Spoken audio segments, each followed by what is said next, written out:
tema ideológico, lamentablemente, ha quedado desplazado y lo que está en boga hoy en el mundo ya no es una lucha entre la derecha y la izquierda.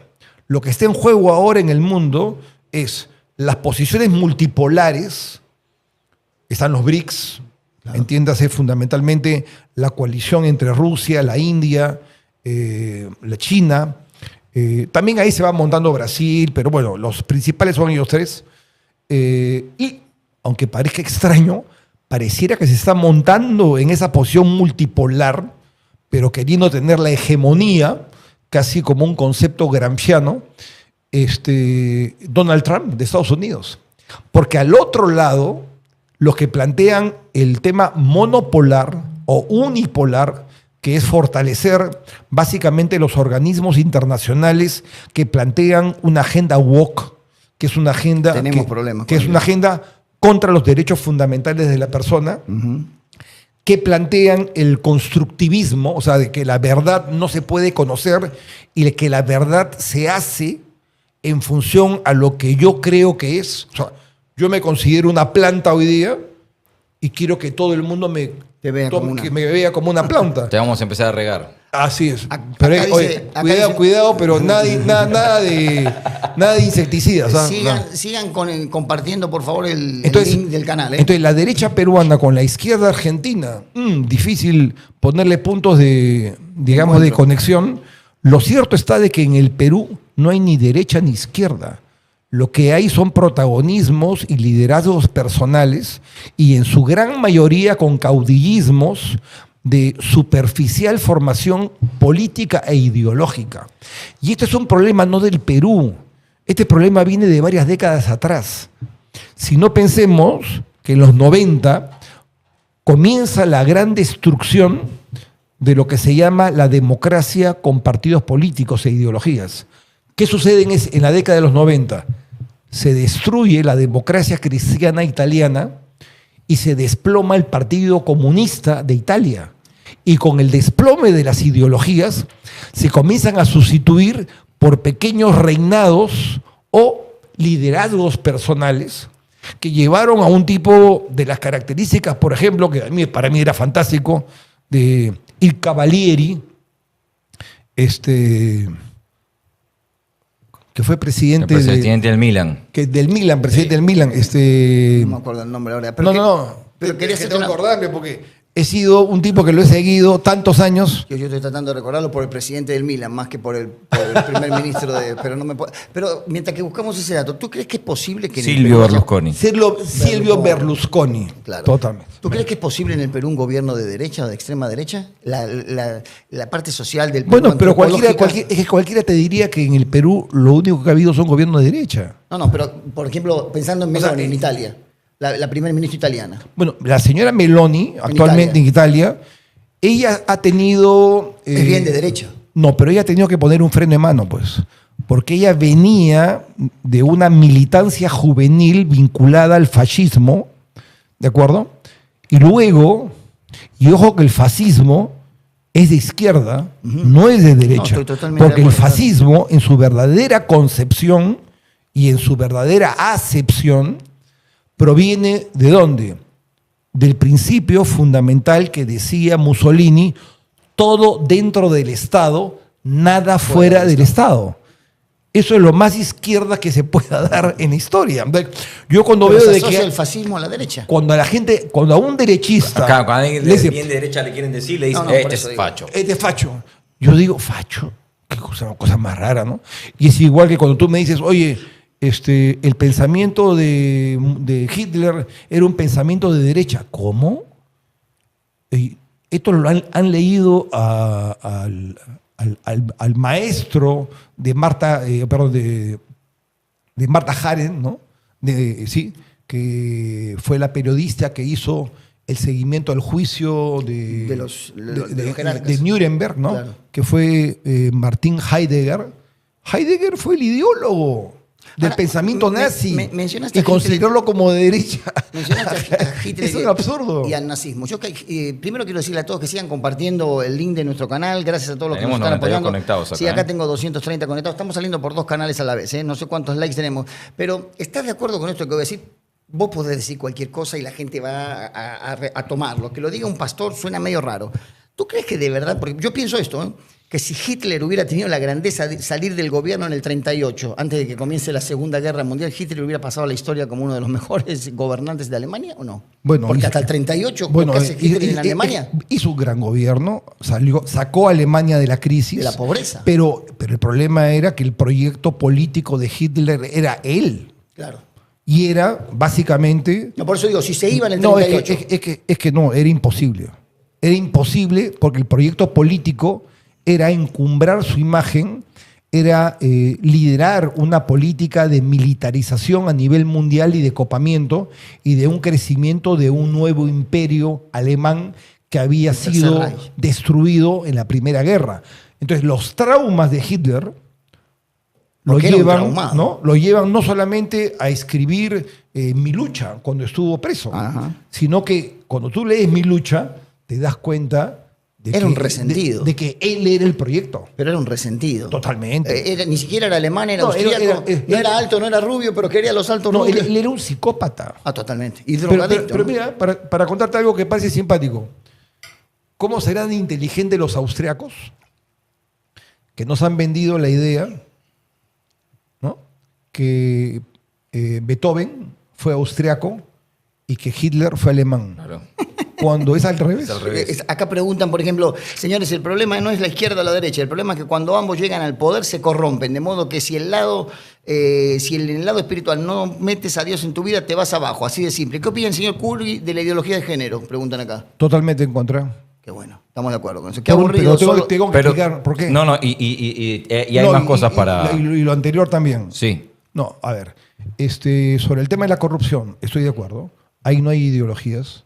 Hay personas que pueden ser consideradas, reitero, usando estas variables de izquierda y derecha, que ya están superadas, pero bueno, que para términos prácticos o de agilizar el debate resultan útiles. Indistintamente de la ideología, la gente se puede corromper en el poder. Eso no tiene ninguna situación, digamos, de capacidad de ser asimilada, sino que eso destruye el crecimiento. Y cuando en aquel libro que los ganadores del Premio Nobel de Economía, ¿por qué fracasan las naciones?, explican, ¿no?, justamente esas circunstancias, determinan que ese elemento, que es justamente la corrupción, es, entre otros, el que nos lleva al descalabro, al establecimiento de un Estado fallido y a la falta de prosperidad de una sociedad. Entonces tiene que ser un elemento que tiene que ser erradicado, controlado y sancionado oportuna, clara y fehacientemente. Acá preguntan... Sobre el tema de la ideología de género, ¿no? Dime. Que es un tema vasto, un tema que nos amplio. Interesa a todos. A ver, en principio, por una razón que voy a explicar, que es la siguiente.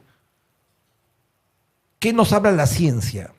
La ciencia nos dice, porque yo no voy a hablar en base a teorías filosóficas aquí, sino en base científico. Nos dice, ¿cuántos géneros hay? Dos. Sexos. ¿Cuántos sexos hay? Dos. ¿Por qué? Porque el par 23 cromosómico, que es el que determina el sexo, es solamente XX o XY. Lo que pasa, ahora, si tú tienes un XXY, que es uno de 45 millones, es un tema que puede ser un tema hermafrodita o lo que fuera, es un tema tangencial. Pero no hay nada más lejano de la ciencia que decir que existe más de dos géneros. Género y sexo es lo mismo. Si una persona que nació hombre y se inyecta hormonas o se extirpa el pene y se hace una especie de órgano vaginal, ¿no? No, qué sé yo. Cuando tenga 45 años y tenga un problema de próstata, ¿a dónde va a ir? ¿Al ginecólogo? Yo lo he dicho en la televisión. ¿O va a ir al proctólogo o al urólogo. No, O sea, definitivamente. es un tema puntual. Lo que pasa es que la ideología de género separa. Dice que el sexo es una cosa y el género es otra. No Dice hay que forma- con el sexo naces, pero el género se construye a partir de En experiencias. que y justamente yo te decisiones. decía eso, pues. Que ellos dicen que la verdad no existe. Y como no existe, se construye. ¿Y cómo se construye? A través del consenso o de la autopercepción. Y eso no tiene ninguna base científica. Acá dice Alex, tengo casi 40 años. Tu gestión fue la mejor que he visto en el Callao. No había basura en las pistas, excelentes. Pero no estoy de acuerdo con el peaje, dice. Bueno, creo que fue sin duda un tema muy controversial. Generó rechazo de un amplio sector de la población, pero fue una medida que a mi criterio en su momento resultaba necesaria. ¿Por qué? Porque teníamos nosotros un presupuesto de 60 millones de soles al año. Hoy la municipalidad tiene un presupuesto de 600 millones al año. Wow. ¿Ok? 1000% más. Claro. Y tenía yo la obligación de construir una nueva avenida Fawcett. Yo vivo cerca de Fossi. ¿Ok? La única manera, ¿cuál era? A través de la inversión privada. ¿Y la inversión privada cómo lo hace? A través, justamente, de generar un ingreso producto de esa inversión. Entonces, apostamos a esa posibilidad. Es otro contexto, otra realidad, otro momento. Verlo ya casi cuánto, eso fue en el año Estamos hablando de 15 años. más, ¿no? 2005. Casi en año 2000, en año 2002, 2003. O sea, visto ya luego de 20 años, es totalmente no solo atemporal, sino totalmente distinto, ¿no? Pero Acá me tiene una preguntan- explicación y yo recibo con respeto y aprecio la crítica de el caballero, la dama que haya escrito. Caballero. El caballero, ¿no? Y creo que tiene una explicación. Me Yo en lo preguntas- personal no me arrepiento de lo que hice y he asumido todas las consecuencias legales, personales que se han planteado sobre el particular, pero nunca hubo un acto de corrupción. Fui sentenciado yo en lo personal y no me corrí, di la cara y fui preso en un juicio ilegal donde fui ajusticiado. 5 años fueron. Eran 5 personas y yo. A 4 de ellas las declararon inocentes y a mí me declararon culpable. En un juicio que se supone tenía yo que tener un cómplice y ese cómplice nunca ha existido y no ha existido hasta el día de hoy. Por tanto, ya pasó, ya sucedió, yo ya le di vuelta a la página y sigo con mi vida adelante. Por supuesto. Acá pero preguntan- la realidad fue esa. Quieren saber tu opinión de algo puntual. Dice, ¿cree que usted que Castillo es un preso político o está bien preso como está? No está bien preso. Lo que hizo él fue un acto de sedición. ¿Sí hubo el levantamiento para ti? Es que no se llegó a concretar el levantamiento. Él hace el anuncio De lo que va a pasar. inducido por su primer ministro o ministra y por su ministro o colaborador, que era el señor Torres. Torres. Acá hay una pregunta de un Aníbal. chalaco. Dice, señor Curi, ¿cómo va a acabar con la extorsión en el Callao? Es un problema, Alex, eso. Mire, el problema del Callao es bastante complejo. Pero la extorsión, los cobros de cupos. Sí, pero por eso quiero explicarle. Porque no es un problema solo del Callao. No, claro. O sea, el problema de la extorsión, del sicariato, yo le puedo dar una evolución histórica de lo que ha significado, por ejemplo, el tema del narcotráfico, el problema del puerto del Callao, lo que va a significar el tema del puerto de Chancay, todo lo que significa el traslado de la droga, casi un 40% del Brain a través del Callao para preñar los contenedores y sacarlos por el primer puerto del país, el problema de enfrentamiento entre bandas locales y problemas de organizaciones criminales, no solo nacionales, sino transnacionales. Yo creo firmemente que el ingrediente fundamental para poder reducir brutalmente la delincuencia, porque quien diga que va a decir yo voy a eliminarla es un mentiroso. No hay un país en el planeta donde no exista. ¿No podemos tomar como ejemplo El Salvador, con las maras, con Bukele? Todavía hay delincuencia. No, pero claro, pero El Salvador tenía el índice de muertes diarias más alto del mundo en proporción. Los tuvo, claro. sí, claro. Bueno, pues, pero en el caso de Salvador es que una cosa es ser gobernador. ¿Podría aparecer un Bukele acá en el Perú? Sí, es probable. ¿Tú crees que podría haber alguien? Un Chukele. Vea, podría darse, pero el caso de Bukele es un caso muy particular. Él fue alcalde distrital en un distrito de El Salvador, ¿Ya? Luego fue alcalde, digamos, de la capital, y ojo, él fue militante y alcalde por la izquierda.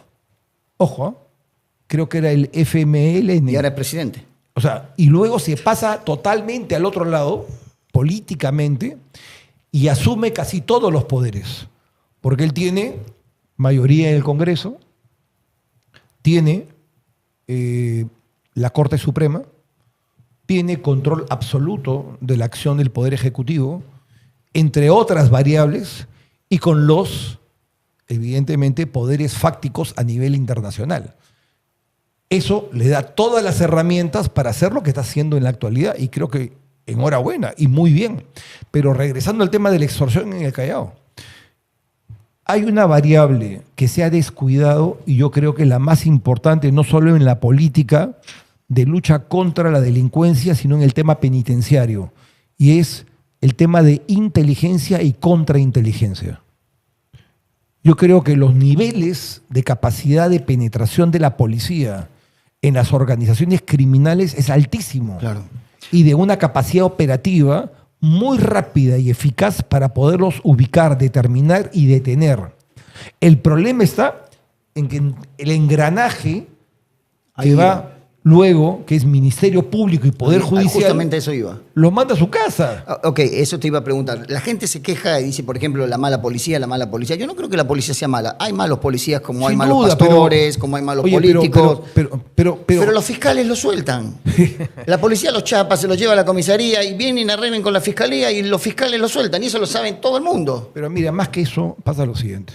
¿Pero cómo paramos eso? No, ¿Qué se puede hacer para eso? Porque no es que la ley sea mala, no se cumple. Mira, sin duda que hay un problema grave en el Ministerio Público porque quizás no sea necesariamente con dinero, ¿no? Uh-huh. Le envían una fotografía al fiscal o a la fiscal con su pequeña hija yendo a la escuela primaria, ¿no? Y le dicen, oye, o sueltas a las personas o te matamos a tu hijo, ¿no? Entonces, uno se plantea, ¿jueces sin rostro? Caramba, se hizo en el tiempo de Fujimori. ¿Y por qué no? ¿Volverlo a hacer o bajo otra modalidad para que no sepan quiénes son? No, pero ahí viene el tema de la Corte Interamericana. Yo creo firmemente. ¿Pero no piensas que hay que salirse? Yo creo firmemente que un gobierno del próximo año tiene que tomar como medida el primer día irse de la Corte Interamericana de Derechos Humanos. Renunciar al Pacto de San José. No vale para absolutamente nada. Y creo firmemente, y puedo sustentarlo, desde el punto de vista ontológico, filosófico, jurídico y operativo, la restitución de la pena de muerte para algunos casos sin necesidad de modificar la Constitución. Pero como la Constitución no te deja la posibilidad. No, sí te la deja. Y yo te explico por qué. Pena de muerte en caso de traición a la patria. No, y caso de guerra, no, caso de guerra y caso de traición a la patria. O sea, terrorismo. Ya, guerra interna sería eso. Guerra, ¿no? Traición a la patria. Entonces la pregunta es, ¿un sicario, un tipo que maneja una organización criminal, no es un traidor a los intereses del país? Ah, por supuesto. Entonces es un tema interpretativo. Tú puedes armar... El espíritu de la ley y la letra de la ley. Tú puedes tomar una norma de desarrollo constitucional en la cual vas cambiando radicalmente los conceptos. Por ejemplo, en el tema de la guerra, cuando Sun Tzu escribió el libro tan famoso del arte de la guerra, el concepto de la guerra que tenía Sun Tzu es el que está vigente el día de hoy. No. Cuando von Clausewitz, que es el gran maestro en todas las escuelas de guerra en el mundo, hablaba de la guerra, era la guerra entre los estados. Pero el concepto de guerra asimétrica de tercera, cuarta y ahora de quinta generación son conceptos nuevos, modernos y contemporáneos que plantean otra solución. Quiero trasladar preguntas de acá. El problema de la guerra, permíteme, Fabio, el problema de la guerra que en este momento existe entre Rusia y Ucrania es una guerra híbrida, es otro concepto de guerra. Entonces, cuando tú hablas del concepto de guerra en la Constitución del Estado y la dejas como una palabra seca y que se mantiene incólume, como tallada en piedra, es un absurdo. Cuando puedes modificarla, interpretarla y desarrollarla en función al desarrollo de la realidad que enfrenta el país. Acá dice, una persona pregunta, ¿en serio le estás dando pantalla a ese tipo? Dicen. Hay gente. Sí, Oiga, sí. a ver una cosita. No, a ver, ¿dónde está la pantalla? Acá está el tipo. Acá, sí. ¿Cuál es el problema? Nosotros le damos pantalla a quien quiera. O sea, me están preguntando si invitaría a una persona de la izquierda. ¿Cómo no vamos a invitar a una persona de la izquierda? Queremos saber lo que piensa. Pero que venga el señor que dice que soy el tipo. No, sí, han dicho que tienes pinta ya. Un tipo con pinta. Entonces no digo más. Están preguntando acá, pregúntele al señor Curi qué opina de la clandestinidad de Cerrón. Creo que es un cobarde. ¿Tú crees que está escondido? No sé, tiene obviamente el respaldo del gobierno, ¿no? Pero Bueno. yo creo que un tipo que dice soy marxista, leninista, debe tener, discúlpenme por favor, ¿y usted qué es? No, pastor? tranquilo. Debe tener los huevos de irse a la cárcel y desde la cárcel combatir al sistema. Punto. Desde la cárcel, ¿cómo combates el sistema desde la cárcel? Tengo una bancada en el Congreso de la República. ¿A eso te refieres? Pero por supuesto, ¿por qué correrse? Dice que la Si él, justicia... ha sido gobernador de Junín y tiene varias causas, por ejemplo, el día de hoy han publicitado una que me parece que es un absurdo contra él. Ahí sí discrepo, dice. No se ha podido acreditar que el señor Cerrón haya cometido un acto fraudulento, pero le mantenemos 250.000 soles como reparación civil. Oye, si no ha habido auto fraudulento, porque tendría que hacer ¿por qué le da reparación civil? Ahí sí lo acepto, pero en lo otro, si tengo 3 o 4 mandatos de detención, yo digo, muy bien, doy la cara, pongo Acá el pecho estoy. y voy a la cárcel. Y yo combato al sistema en ese sentido, y obviamente con la bancada que tengo en el Congreso Nacional, y no pues a través de Twitter todos los días, ¿no? Acá me dicen, varias personas me dicen, pastor, hable. Yo no quiero hacer lo que hacen conmigo cuando voy a otros programas que tengo que pedir permiso para hablar. Cuando traemos un invitado, lo traemos para que hable el invitado. A nosotros nos ven todos los días y él va a decir cosas que yo normalmente no digo todos los días. Entonces no es que estamos así amilanados o que hemos vendido nuestra editorial, como algunos están diciendo por acá. Tenemos 350 personas. Acá dice José conectadas acá. Miguel, como estuvo en prisión, Alex Curi debe saber bastante de delincuentes. Vamos a ir leyendo a los hates. A los que- Al toque, me encanta. Dice que invitemos a Patricia Chirino por acá, dice. La vamos a invitar. la vamos a Escúchame, invitar. ¿por qué, ¿por qué se pone como alaraco o sea, apeligrado quien me está mandando ese tipo de... Acá una de señorita hates? dice, es un tipo con pinta. Parece Bueno, que tiene- agradezco. tiene- Acá dice George Carrillo, saludos doctor desde Ventanilla. Un abrazo para George, gran persona. Dice, pregúntele a Carlos Sánchez, no, se están hablando entre ellos acá. Dice, ¿qué opina de este Congreso que tiene como marioneta a las instituciones como el Tribunal Constitucional y la Defensoría? Bueno, no tengo mucho que decir, creo que la pregunta es válida por sí sola. ¿Los Creo tiene de que- títeres, crees tú? Creo que, aparte que es de un nivel realmente... Pero yo quiero decir algo. casi clandestino. Yo creo que los que no me conocen van a opinar mal de mí. Los que me conocen saben que yo no me vendo ni me inclino para ningún lado. Me han ofrecido cosas de todos lados y siempre me he mantenido en la línea de lo que pienso y creo. Pero quiero decir algo con relación a esto. Mire, yo quiero mencionar, esto no me ha pedido él, esto lo hemos investigado nosotros y la persona que ha hecho esta investigación está ahorita viendo acá el programa. Quiero mencionar algunas cosas, algunos van a decir, no, pastor, Peculiaridades. ya te habrá ofrecido seguramente Sí, algún sí, nos puesto. trajo una maleta. Sí, no, qué sé yo. De Inca Kola. Vas a ser el asesor espiritual cuando sea gobernador del Callao. No hemos hablado de nada de eso y eso es algo que no está acá sobre la mesa. Pero escuche, abogado, maestría en seguridad, crisis y emergencias en el Instituto Ortega Gasset, inteligencia y contrainteligencia en España, psicología forense y criminología en la Universidad Rey Juan Carlos de España en el 18, neuromarketing Universidad Camilo José Calleja, coaching político Universidad en España, psicología y adoctrinamiento político octubre del 17, especialista en antropología de género, administración de gobiernos regionales y locales en la Universidad de Haifa, Israel, derechos fundamentales y globalización en la Universidad Complutense de Madrid.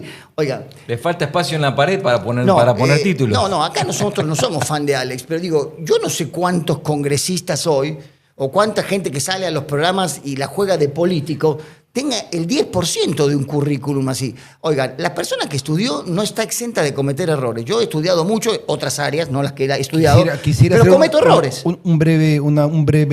Dale. Yo quiero agradecer las críticas, los comentarios y todo lo valoro mucho.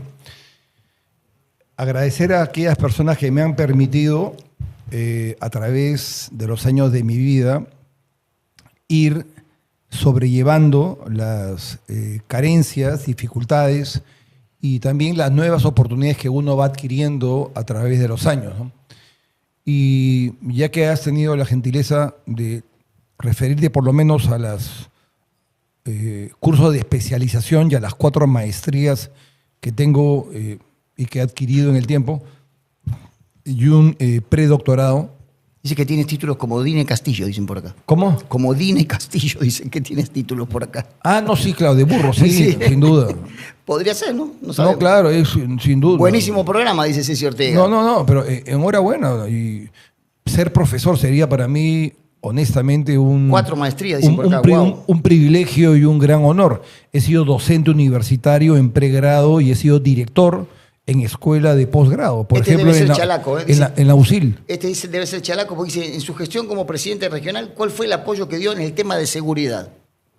A ver, En el tema de seguridad, cuando fuiste presidente. A ver, como gobernador, primero pongamos lo siguiente. Cuando fui gobernador, en el año 2006, todavía no se había modificado la ley. ¿Por qué? Porque la ley de gobiernos regionales no contemplaba en ningún aspecto que se podía invertir desde la región en materia de seguridad. La que tenía competencia era las municipalidades a través de los convenios con la Policía Nacional del Perú. Sin embargo, se construyeron 2 grandes comisarías, una en Ciudad del Pescador, que había sido iniciado por mi antecesor, y yo la terminé, la inauguré con el presidente García, e hice una adicional en la zona de la Panamericana Norte, en Ventanilla. Equipamos con todo lo que es capacidad operativa de 51 vehículos a la Policía Nacional, más grúas y el equipo de SOAT. Se mejoraron las motocicletas, que fueron más de 100 unidades, y se le dio apoyo logístico y económico a la Policía Nacional. Recién con el paso del tiempo se ha establecido ya las modificaciones para que en el CONASEC, tanto regional como provincial, etcétera, los gobiernos regionales ya puedan invertir recursos mayoritariamente de sus presupuestos que corresponden vía transferencia de rentas de aduana, etcétera, para poder destinarlo al ámbito de la seguridad. ¿Yo qué propongo y qué pienso hacer? Ya no tanto el tema logístico. Si voy a invertir, lo voy a hacer en el tema de inteligencia. Creo que es el tema más eficaz. Adelantarte el delito. Totalmente. Ya el tema tiene que ser cambiado porque la estrategia es errónea. Eso de pagar para que hayan policías en la calle uniformados, etcétera, eso no resuelve el problema. Hay que adelantarse a los hechos. Hay que trabajar con el INPE, ya que había uno que hizo que ha estado preso. Sí, he estado preso. Y he aprendido muchísimo cómo funcionan las prisiones.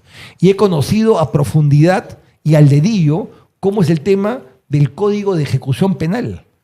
Y cómo se puede combatir desde la prisión el delito organizado, Sí.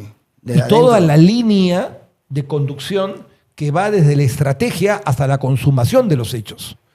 Por tanto, en uno de mis libros, que comentábamos al principio de la entrevista, en una de mis maestrías, que es de la inteligencia y contrainteligencia, yo digo, oye, es un absurdo poner bloqueadores de teléfonos en los penales. Y la gente dice, ¿pero por qué? Al contrario, así evitamos de que los prisioneros llamen. No, hay que filtrarle teléfonos que son justamente los vehículos que van a estar intervenidos, y vamos a escuchar las llamadas, porque si yo bloqueo las llamadas y los celulares, ¿a través de qué mecanismo se da la coordinación? A través de los abogados y de los familiares.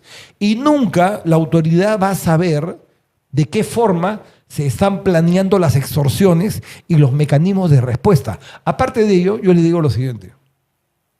Yo he estado en una prisión y sé cómo funciona. Hay momentos que apagan los sistemas y alquilan teléfonos de manera clandestina, los mismos funcionarios corruptos, para que hagan las llamadas a una hora determinada los internos de los penales. O sea que no nos hagamos acá los tercios, ¿no? No. O sea, acá la realidad es así. ¿Hay este control de teléfonos?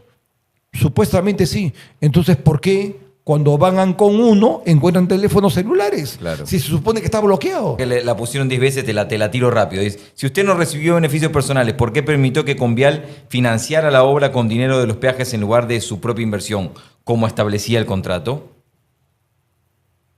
¿Te la leo? No, porque el caso funciona de la siguiente manera.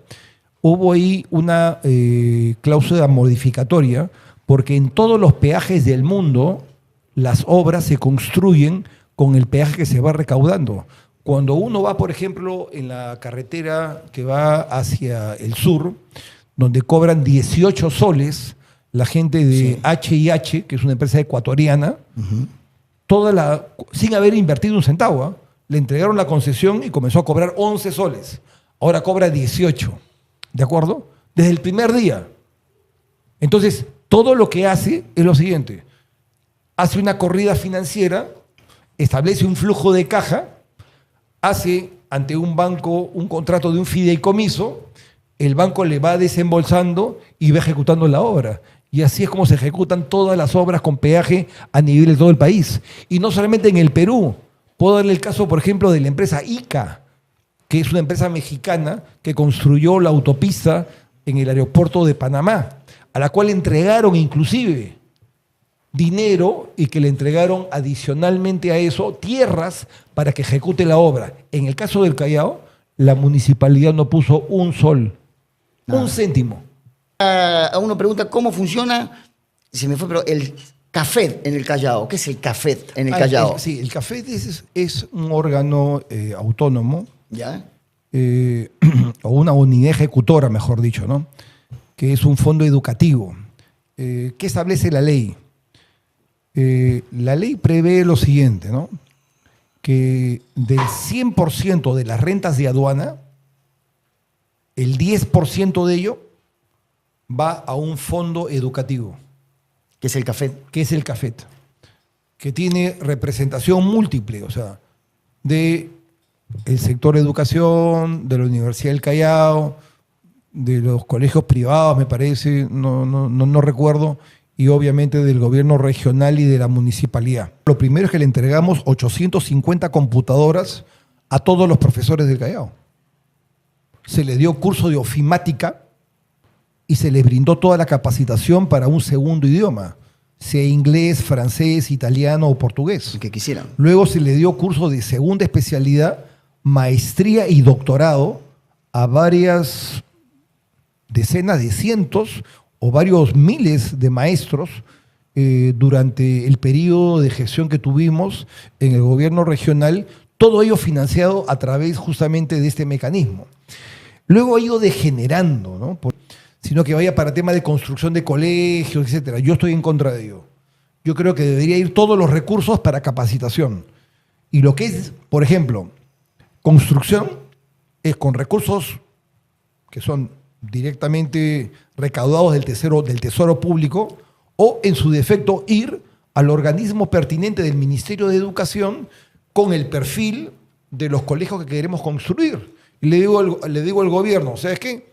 Tengo 20 colegios por construir. En Pachacútec, en Angamos, en Ventanilla Alta, en Boca Negra, en el Callao Cercado, en la zona sur, en Ingunza, en la zona de Bipol, etcétera, ¿no? O en la Chalaca, en el Callao. Para ello se requiere 120 millones de soles. Transfiérelo, yo no lo voy a licitar, lo mandamos a UNOPS y sacamos por concurso oferta que se elabore el expediente técnico, se ejecuta la obra y que se pone un supervisor. Lo paga el gobierno central y a través de eso se pagan los colegios.